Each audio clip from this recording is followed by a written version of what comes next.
సంక్రాంతి పండగ అంటే సినిమాల పండగ, అందులో డౌటే లేదు.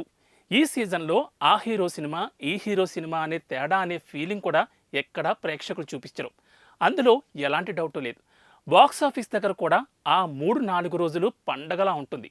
అయితే సంక్రాంతికి ఎక్కడ చూసినా ఎక్కువగా సంక్రాంతికి రిలీజ్ అయ్యే సినిమాల్లోని పాటలు వినిపిస్తూ ఉంటాయి. కానీ ఈసారి అలాంటి సందర్భాలేమీ కనిపించడం లేదు. ఎందుకంటే 2024 సంక్రాంతికి వచ్చే సినిమాల్లోని పాటలు ఒక్కటి కూడా చార్ట్ బస్టర్స్ అయింది లేదు.